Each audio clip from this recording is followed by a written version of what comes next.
ఈ వీడియో అనేది చాలా మందికి అన్‌కంఫర్టబుల్‌గా అనిపించవచ్చు. మీరు మీ కంఫర్టబుల్ ఏరియా నుండి బయటకు వచ్చి చాలా వర్క్ చేయవలసి ఉంటుంది. ఓకే.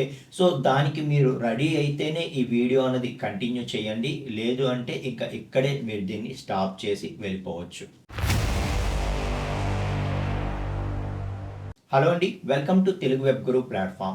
సో ఫ్రెండ్స్, మనం టాపిక్‌లోకి ఇంకా డీప్‌గా వెళ్ళే ముందు ఖచ్చితంగా ఒక హార్ష్ ట్రూత్ అయితే మనం రియలైజ్ అవ్వాలి. ఓకే. సో, మనం రియలైజ్ అయితేనే మనం ముందుకు వెళ్ళగలుగుతాం. ఓకే. సో, అదేంటి అంటే జాబ్ నేచర్ అన్నది ఏదైతే ఉందో అది ఎన్నాళ్ళలాగా ఖచ్చితంగా ఉండదు. ఓకే. సో, నేను నాకిచ్చిన టాస్క్ కంప్లీట్ చేశాను. నా పని అయిపోయింది. నాకు 3 years experience, 5 years, 10 years experience. నా ఎక్స్‌పీరియన్స్ నన్ను కాపాడేస్తది. నాకేం పర్వాలేదు అని అనుకుంటే అది ఖచ్చితంగా పొరపాటే. ఓకే. సో, ఖచ్చితంగా ప్రతి ఒక్కరు కూడా వాళ్ళ యొక్క కంఫర్ట్ జోన్ నుండి బయటకు వచ్చి సో, ఇంకా అప్‌స్కిల్ అవ్వాల్సినటువంటి టైమొచ్చింది. ఓకే. సో, ఇన్నాళ్ళలాగా మన జాబ్ నేచర్ ఉండదు. ఓకే. సో, ఇన్నాళ్ళు ఇచ్చిన టాస్క్ కంప్లీట్ చేశామా, కోడింగ్ సూపర్‌గా వచ్చా రాదా ఇలాంటివి మాత్రమే కన్సిడరబుల్ అయ్యేవి. సో, ఇక మీదట అవి ఉండవనమాట. ఓకే. సో, మనం ఎంత వాల్యూ యాడ్ చేశాము, ఎంత రిస్క్ తగ్గించాము, కంపెనీకి ఎంత కాస్ట్ తగ్గించాము, ఎంత వాల్యూ పెంచాము, ఇలాంటి పారామీటర్స్ అన్నీ కూడా ఇప్పుడు తెర మీదకి వస్తాయి. అర్థమవుతుందా? సో, కాబట్టి ఈరోజు నేను చాలా క్లియర్‌గా ప్రతి ఒక్కరూ ఫాలో అవ్వాల్సినటువంటి స్టెప్స్ అయితే చెప్తాను. మీకు గనక గ్రోత్ కావాలి, ఇంకా లే ఆఫ్ అన్నది మీ మైండ్‌లో నుండి తీసేయండి. దాని గురించి ఆలోచించకండి. Aim for high. Okay. So, ఏదైతే ద బెస్ట్ కెరియర్ మీకు కావాలి అనుకుంటే ఇప్పుడు నేను చెప్పింది యాజ్ ఇట్ ఈస్‌గా ఫాలో అవ్వండి. ఖచ్చితంగా ద బెస్ట్ పొజిషన్‌లో ఉంటారు. ఇందులో ఫస్ట్ మనం చేయవలసింది ఏంటంటే ఏఐ టూల్స్‌ని ప్రొఫెషనల్‌గా యూజ్ చేయడం నేర్చుకోవాలి. ఓకే. సో, ఏఐ టూల్స్ నార్మల్‌గా యూజ్ చేయడం వస్తే సరిపోదు. ఆల్మోస్ట్ 90% డెవలపర్స్ యూజ్ చేస్తున్నారు ఏఐ టూల్స్. ఓకే. సో, మన గొప్పేం లేదు. జస్ట్ ఇంకా ఒక ప్రాంప్ట్ ఇస్తే కోడ్ జనరేట్ చేయడం అనేది అందరూ చేస్తున్నారు. సో, ఇప్పుడేంటంటే ఏఐ టూల్ నార్మల్‌గా యూజ్ చేయడం వచ్చు కాదు. దాన్ని ప్రొఫెషనల్ లెవెల్‌లో యూజ్ చేయడం రావాల్సినటువంటి అవసరం ఉంటుందన్నమాట. ఓకే. అంటే కేవలం కోడ్ జనరేట్ చేయడానికి మాత్రమే కాదు. సో, కోడ్ రీఫ్యాక్టరింగ్ చేయడానికి, ఎడ్జ్ కేసెస్ డిటెక్ట్ చేయడానికి, అలాగే బగ్స్‌ని ఐడెంటిఫై చేయడానికి, లాగ్స్‌ని అనలైజ్ చేయడానికి, అలాగే డాక్స్‌ని జనరేట్ చేయడానికి, ఇలా మల్టిపుల్ వేస్‌లో మన వర్క్ ఫ్లో ఏదైతే ఉందో అందులో మనం ఎంత ఎఫెక్టివ్‌గా ఏఐని ఎంత డీప్ లెవెల్‌లో యూజ్ చేయగలము అనేది మన ప్రొఫెషనలిజంని బయట పెడుతుందన్నమాట. ఓకే. సో, దాన్ని ఎఫెక్టివ్‌గా యూజ్ చేయడం అనేది నేర్చుకోండి ప్రతి ఒక్కరు కూడా. సో, సింపుల్‌గా ఏదైతే కోడ్ జనరేట్ చేయడం వస్తే ఏఐ టూల్ వచ్చినట్టు కాదు. దాని యొక్క ప్రతి యూసేజు మనకి తెలియాలి. ఓకే. అది కూడా ఎంత వీలైతే అంత మనం యూజ్ చేయగలగాలి. అండ్ ఎంత ఆప్టిమైజ్డ్ వేలో మనం యూజ్ చేయగలిగితే మనకి అంత ప్రొఫెషనలిజం అనేది ఉన్నట్టన్నమాట. సో, కాబట్టి నార్మల్ ఏఐ యూజర్ లాగా మీరు ఉండకండి. సో, మీరు ప్రొఫెషనల్ లెవెల్‌లో ఏఐ టూల్స్‌ని యూజ్ చేయడం నేర్చుకోండి. సో, దీనికోసం మీరు ఏ ఏఐ టూల్స్‌నైనా యూజ్ చేయొచ్చు. లైక్ గిట్‌హబ్ కోపైలట్ కావచ్చు, కర్సర్ ఏఐ కావచ్చు, క్లౌడ్ కోడ్ కావచ్చు. ఓకే. సో, మీకు నచ్చిన ఏఐ టూల్ మీ కంపెనీలో అలో చేసే ఏఐ టూల్స్ ఏవైతే ఉన్నాయో వాటి మీద బాగా కాన్సంట్రేట్ చేసి నేర్చుకోండి. అయితే జస్ట్ కోడ్ జనరేట్ చేయడానికి మాత్రమే ఏఐ టూల్ కాదు. చాలా వరకు యూజ్ అవుతుంది. సో, దాన్ని ప్రొఫెషనల్ వేలో ఎన్ని విధాలుగా దాన్ని యూజ్ చేయొచ్చు, ఎంత ప్రొఫెషనల్ వేలో యూజ్ చేయొచ్చు అన్న దాని మీద కాన్సంట్రేట్ చేయండి అని చెప్పి చెప్తున్నానన్నమాట. ఓకే. ఇక ఇందులో సెకండ్ పాయింట్ మీరు కన్సిడర్ చేయాల్సింది ఏంటంటే ప్రతి ఒక్కరు కూడా మినిమమ్ 2 ఇయర్స్ ఎక్స్‌పీరియన్స్ ఉండే ప్రతి డెవలపర్ కూడా కంపల్సరీగా సిస్టమ్ డిజైన్ నేర్చుకోవాలి. ఓకే. సో, సిస్టమ్ డిజైన్ అలాగే డీబగింగ్ స్కిల్స్ ఈ 2 కూడా ఇంకా గోల్డ్ అన్నమాట. ఓకే. సో, ఫ్యూచర్‌లో ఇంకా ఈ ఏఐ ఎరాలో మనకి debugging skills plus system design ఏవైతే ఉన్నాయో ఇవి గోల్డ్ అన్నమాట. ఓకే. సో, ప్రతి ఒక్కరు కూడా నేర్చుకోవాల్సినటువంటి స్కిల్స్ ఇవి. ఓకే. సో, ఎటువంటి ఆర్కిటెక్చర్ యూజ్ చేయాలి, ఏపీఐస్ ఎలా డిజైన్ చేయాలి, డేటాబేస్ ఎలా డిజైన్ చేయాలి. ఓకే. సో, ఎడ్జ్ కేసెస్ ఎలా డిటెక్ట్ చేయాలి, అలాగే ఏదైతే బగ్ ఫిక్సింగ్ ఎలా చేయాలి. ఓకే. సో, ఇవన్నీ కూడా చాలా చాలా ఇంపార్టెంట్ అన్నమాట.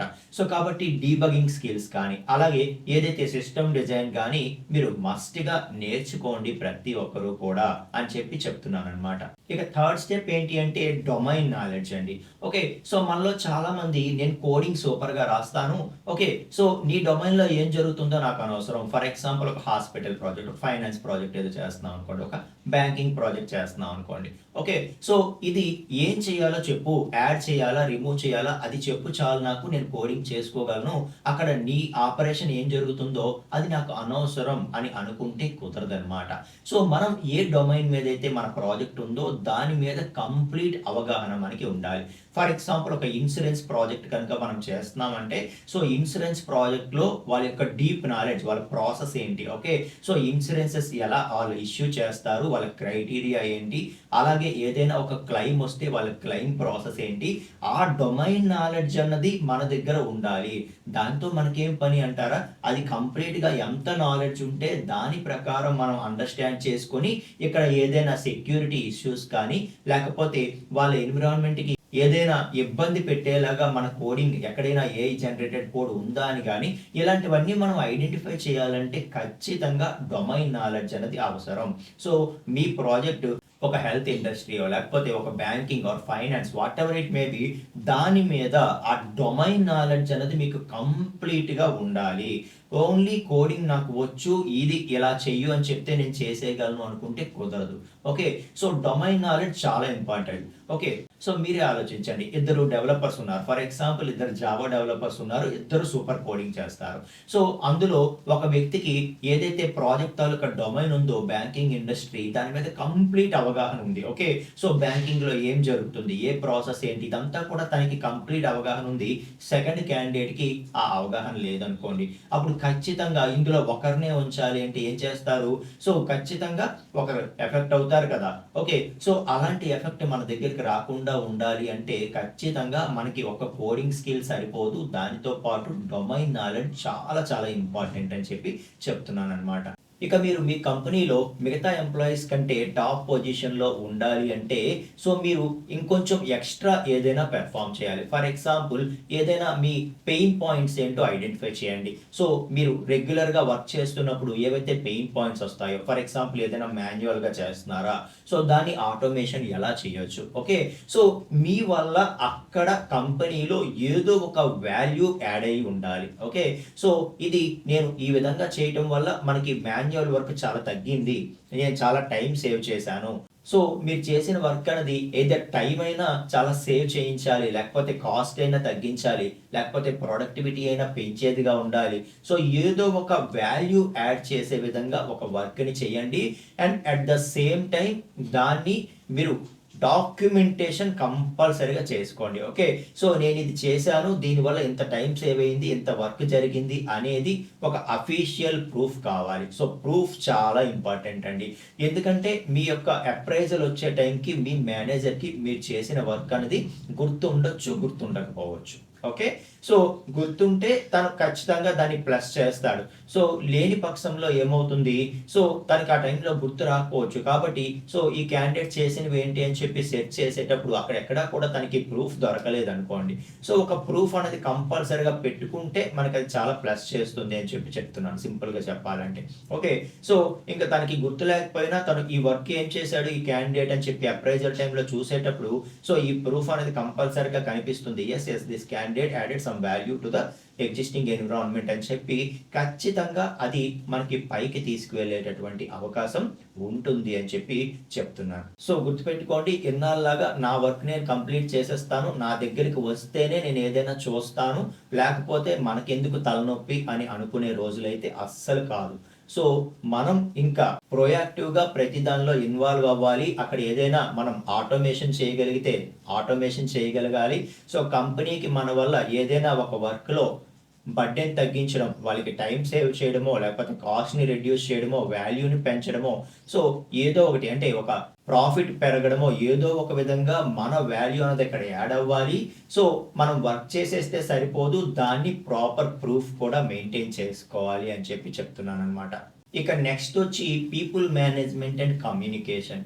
సో ఇదేంటంటే మనము ఏదైనా ఒక రిక్వైర్మెంట్ ఇచ్చినప్పుడు దాన్ని ఎంత బాగా అండర్స్టాండ్ చేసుకుంటున్నాం, అక్కడ పీపుల్తో ఎంత బాగా కమ్యూనికేట్ అయ్యి మనకు కావాల్సిన రిక్వైర్మెంట్స్ ఎంత బాగా అండర్స్టాండ్ చేసుకుంటున్నాం, అలాగే కాన్ఫ్లిక్ట్స్ వస్తే ఎంత బాగా హ్యాండిల్ చేయగలుగుతున్నాం, మనకి తెలిసింది ఏదైనా ఎంత బాగా మనం కమ్యూనికేట్ చేయగలుగుతున్నాం, మన జూనియర్స్కి మనం ఎంత బాగా హెల్ప్ చేయగలుగుతున్నాం. ఓకే, సో ఇవన్నీ కూడా ఫ్యాక్టర్స్ అవుతాయి అన్నమాట. ఓకే, సో ఒక ఎవరికి సంబంధం లేకుండా ఒక పక్కన కూర్చొని నా దగ్గరికి ఏదైనా వర్క్ వస్తే చేస్తాను, అంతేగాని నేను ఎవరితో కమ్యూనికేట్ అవ్వను, ఏది చేయను అని అనుకుంటే కాదు. సో ఖచ్చితంగా పీపుల్ మేనేజ్మెంట్ తెలియాలి. ఓకే, సో అలాగే కమ్యూనికేషన్ తెలియాలి. సో మనకి తెలిసింది ఏదైనా మనం ఎప్పుడూ కూడా మన జూనియర్స్ ఎవరైతే ఉంటారో, లేదు మన కొలీగ్స్లో కూడా మనకి తెలిసినది మిగతా వాళ్ళతో ఎప్పుడూ కూడా గైడ్ చేస్తూ మనం ఎప్పుడూ కూడా క్రిటికల్ రిసోర్స్ గానే కంపెనీలో ఉండాలి. ఓకే, సో మనకి ఖచ్చితంగా సో ఈ క్యాండిడేట్ ని తీసేస్తే అవ్వదు, ఈ క్యాండిడేట్ నీడ్ చాలా ఉంది, సో ఇతను ఉంటే కంపెనీ వాల్యూ చాలా పెరుగుతుంది అనే విధంగా మనం వర్క్ చేయాల్సినటువంటి అవసరం ఉంటుందన్నమాట. సో ఇక ఫైనల్ గా 3 పాత్స్ ఉంటాయి, ఇందులో ఏదో ఒకటి మీరు సెలెక్ట్ చేసుకోవాల్సి ఉంటుంది.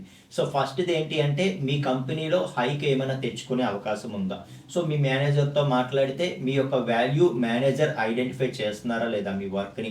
ఓకే, సో మీకు తెలిసిపోతుంది కదా. ఓకే, ఖచ్చితంగా నా మేనేజర్ నా వర్క్ని ఐడెంటిఫై చేశాడు, ఖచ్చితంగా ప్రమోట్ చేస్తాడు, మంచి హైక్ని రికమెండ్ చేస్తాడు అని చెప్పి మీకు అనిపించింది అనుకోండి. Okay fine. ఓకే, సో లేదు అనుకున్నప్పుడు సెకండ్ వే ఏంటి అంటే మేనేజర్ త్రూ మనకి ఇంకా హైక్ వచ్చే అవకాశం లేదు అనుకుంటే సో ఇంటర్నల్ రోల్ ఏమైనా చేంజ్ అయ్యే అవకాశం ఉందా చెక్ చేయండి. ఓకే, సో సేమ్ కంపెనీలో ఇంటర్నల్ రోల్ ఏదైనా చేంజ్ అయితే మీకు నెక్స్ట్ మంచి పొజిషన్కి వెళ్ళగలరేమో చూడండి, దాని ప్రకారం ప్లాన్ చేసుకోండి. సో లేదు నాకు మేనేజర్ హెల్ప్ చేయడు, అలాగే ఇంటర్నల్ రోల్ కూడా చేంజ్ అయ్యేటటువంటి అవకాశం లేదంటే ఇంకా ఖచ్చితంగా సేమ్ కంపెనీలోనే ఉంటూ స్విచ్ అవ్వడానికి ట్రై చేయండి. సో ఎప్పుడు కూడా కంపెనీ విడిచిపెట్టేయొద్దు, గుర్తుపెట్టుకోండి. ఓకే, సో ఈ రోజుల్లో మనం ఉండే పొజిషన్ నుండి ఓకే సో వేరే కంపెనీకి ట్రై చేస్తూ ఎస్ బెస్ట్ పొజిషన్ వచ్చింది అన్న తర్వాతే మనం ప్రజెంట్ జాబ్ని విడిచిపెట్టడం కరెక్ట్ డెసిషన్ అనమాట. ఓకే, సో ఇదైతే గుర్తుపెట్టుకోండి. సో అవసరమైతే ఇంకా మనకు ఆఫర్ ఇచ్చే కంపెనీ ఏదైతే ఉందో అక్కడ సో ఇక్కడ మీకు ఉండేటటువంటి నోటీస్ పీరియడ్ని బేస్ చేసుకొని జాయినింగ్ డేట్ మాట్లాడుకోండి. ఓకే, సో మనం సూపర్ కాన్ఫిడెంట్గా ఉన్నాము, ఈ జాబ్ వదిలేసిన నేను 4 రోజుల్లో జాబ్ కొట్టగలను లాంటి డెసిషన్స్కి పోకండి. Okay right. సో ఇప్పుడు ఏవైతే చెప్పానో ఇవన్నీ ఎగ్జాక్ట్గా కనుక మీరు కన్సిడర్ చేసుకుంటే ఖచ్చితంగా సో మీకు లే ఆఫ్ అన్న భయమే ఉండదు అండ్ మీ కంపెనీలో ఖచ్చితంగా మీరు టాప్ పొజిషన్లో ఉంటారు. ఓకే, సో ఏదైనా సరే గుర్తుపెట్టుకోండి, మన కంఫర్టబుల్ జోన్ నుండి బయటికి రావాలి, చాలా హార్డ్ వర్క్ చేయాలి. ఓన్లీ హార్డ్ వర్క్ సరిపోదు, పీపుల్ మేనేజ్మెంట్, కమ్యూనికేషన్ లాంటి స్మార్ట్ వర్క్ కూడా అవసరం. సో అలాగే మనం చేసిన ప్రతి పనికి కూడా ప్రూఫ్ ఆఫ్ వర్క్ మెయింటైన్ చేయడం చాలా చాలా ఇంపార్టెంట్. సో ఇవన్నీ చేస్తేనే మన గ్రోత్ అనేది మనం చూడగలం. ఓకే, సో కాబట్టి ఎగ్జాక్ట్గా ఫాలో అవ్వండి. ఈ వీడియో కనుక మీకు యూస్ఫుల్ అయ్యింది అనిపిస్తే వీడియోకి ఒక లైక్ ఇవ్వండి. అలాగే మన ప్లాట్ఫామ్లో ఎవ్రీడే కూడా నాలెడ్జ్ అండ్ గైడెన్స్ వీడియోస్ తీసుకొస్తూనే ఉన్నాము. సో కాబట్టి ఛానల్ని సబ్స్క్రైబ్ చేసి పెట్టుకోండి, ప్రతి వీడియో మీ వరకు చేరుతుంది. సో అలాగే రీసెంట్గా నేను చేసిన వీడియోస్ కూడా అబ్జర్వ్ చేయండి, మీకు ఖచ్చితంగా ఎంతో కొంత నాలెడ్జ్ యాడ్ చేస్తాయి. ఓకే, అలాగే మన వీడియోస్లో ఏవైనా మీ ఫ్రెండ్స్కి కానీ లేకపోతే మీ అండర్లో ఉండే జూనియర్స్కి కానీ యూజ్ అవుతాయి అనిపిస్తే ఖచ్చితంగా వాళ్ళతో షేర్ చేయండి. మీరు షేర్ చేసేటటువంటి ఏవైతే వీడియోస్ ఉంటాయో వాటి వల్ల ఎంతో కొంత నాలెడ్జ్ కొందరికి యాడ్ అవుతుంది అంటే అంతకంటే మనం చేసే హెల్ప్ ఇంకేమీ ఉండదన్నమాట. ఓకేనా, సో నెక్స్ట్ వీడియోలో మనం ఇంకొక టాపిక్తో కలుసుకుందామండి. Thank you so much.